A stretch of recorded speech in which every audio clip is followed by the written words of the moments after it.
I run a shop that buys and sells bizarre items. By mR-gray42. The neon sign above my shop reads, Emporium of Ethereal. We, and by we I mean I, make an effort to advertise this establishment as a place where nobody and nothing will be turned away. Just last week, for example, a gentleman brought in the pistol used by John Wilkes Booth to kill President Lincoln. According to him, the embittered soul of Honest Abe himself was attached to it. After performing a certain ritual to test the authenticity of such a claim, I saw the telltale apparition of the tall, bearded commander-in-chief himself, which nearly caused the man to jump out of his skin, partly due to said spectre being considerably irate. It wasn't his spirit, not really. More of an echo, a leftover of Lincoln's spirit. Anyway, having proven its realism, I dismissed the echo and it returned into the weapon. I determined the worth of the object to be 15,500, or any equivalent thereof. He grew irate, saying it was worth at least 30,000, that he could go to the pawn shop in Pulp Fiction and get a better price, that he could get more for the gun at Ed and Lorraine Warren's museum.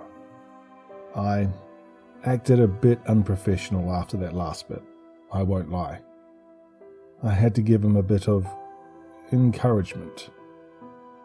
Said encouragement came in the form of ringing a bell with a dog symbol on it 3 times. Then, watching him grow pale as a sheet as the 3-headed dog bounded out from the back of the shop and growled at him.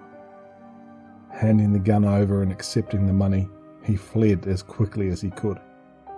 I dismissed the dog, then took the gun and put it in the warehouse. Then you have my more unique clientele. 2 days ago, a huge amorphous blob of eyes and tentacles slithered through my door and dropped a strange device on my counter. Non-Euclidean would be doing it an injustice. Every view I took of it was a different shape.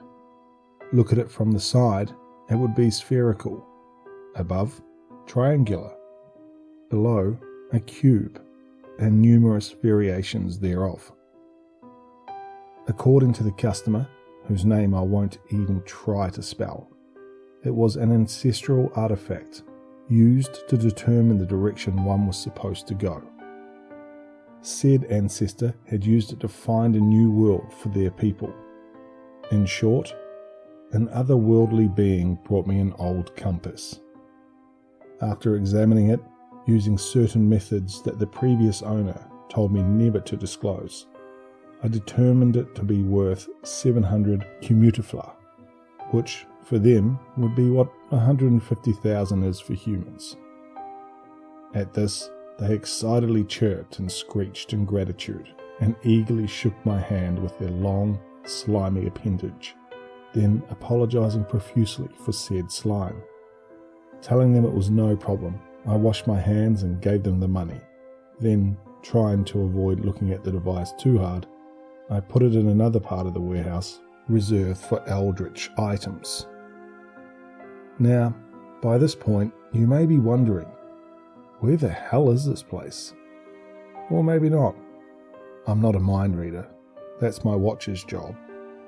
Anyway, it isn't really located in one specific place. It's in a kind of space and time between spaces and time, if you understand me. I've had at least 20 different people bring just Booth's gun, all authentic, with varying reactions. You can't find it unless you know damn well what you're looking for, and if you call ahead using a specific number, which I can't give out. The shop is on Earth and in the 21st century, but at the same time it isn't. It's complicated, but necessary information, just so you know how I'm posting here. This brings me to the reason why I'm posting here. See, I've been getting threatening phone calls lately. I wouldn't be too unnerved, except the stalker gets a bit too close for comfort. They describe what I'm doing, what I'm eating, what part of the shop I'm in. Standard stalker shtick. Why is this a problem? Put yourself in my shoes. You run a shop in a place that's not supposed to have anyone but you living in it, and you're getting phone calls from someone or something that knows details about your place of business and your location in vivid detail. Then there's what happened last night. I heard a clattering noise from the warehouse, which is accessed through a door marked as such. Quick detail about the warehouse and shop. The shop is relatively tiny, but the warehouse acts as a kind of pocket dimension, allowing for infinite storage. The reason this is important is because last night I saw someone or something casually perusing the WMD hazmat section of the warehouse, looking at our fragment of the elephant's foot as if it were jewellery. "Sorry, bud, but those ain't for sale," I said, the gravity of the situation not sinking in yet. I turned on my flashlight and froze. It looked human, but when I shone a light at it, the thing, whatever the hell it was, seemed to be covered in a glossy black substance. It had no mouth, nose, or pupils. Well, at least it didn't have a mouth until its face opened like a flower, revealing a pinkish, grinning face with long, anglerfish-like teeth and the same eyes. It stood there, body compressing and expanding as it breathed. Then I took a step back. As if to mock me, it took a step forward and stayed there, that grin still plastered on. My eyes darted from the door, then back to it. As wide as the grin was, it seemed to get a bit wider. It knew I was trying to gauge the distance between it and the door. It was daring me to make a run for it. A dare I decided to take. Sprinting for the open door, I heard it screech at me and bounded on all fours. Its fingers were just about to grab me before I re-entered the brightly lit shop, then slammed the door and heard the impact of its body on the door. I stood for a moment, breathing heavily. Then, after about an hour, I reached behind the counter and unlocked a cabinet that held a pistol, only meant to be used for emergencies. Checking and loading it, I slowly undid the barricade and peeked inside. Nothing. No trace of the thing, no residue from whatever substance covered it. Everything was completely normal. I had almost sighed in relief when a panicked jolt shot through me. There was a light knock on the glass door. It was the creature, still grinning at me. It gestured towards the desk where the phone was. It rang, and I cautiously answered. Emporium of the I was just doing a bit of browsing, that's all. The stalker's voice rasped mockingly, then chuckled sadistically.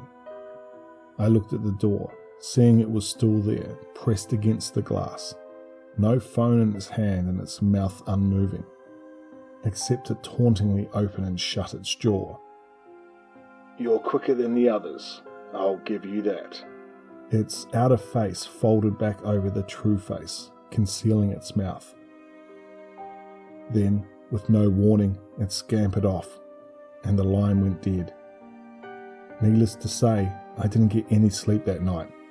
I stayed up, pistol in my hand, looking back and forth from the warehouse door to the front door. It didn't come back. I don't know what that thing, whatever it was, intended. Whether it really wanted its hands on WMDs or if it was just screwing with me. How it got in, let alone out. I'll need to phone my benefactor, ask them about it. In the meantime, I've got a customer to attend to. I just want to thank mR-gray42 for allowing me to narrate this story.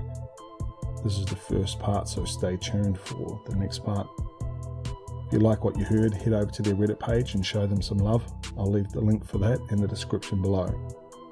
If you're new here, please consider subscribing, and as always, stay tuned for one more nightmare.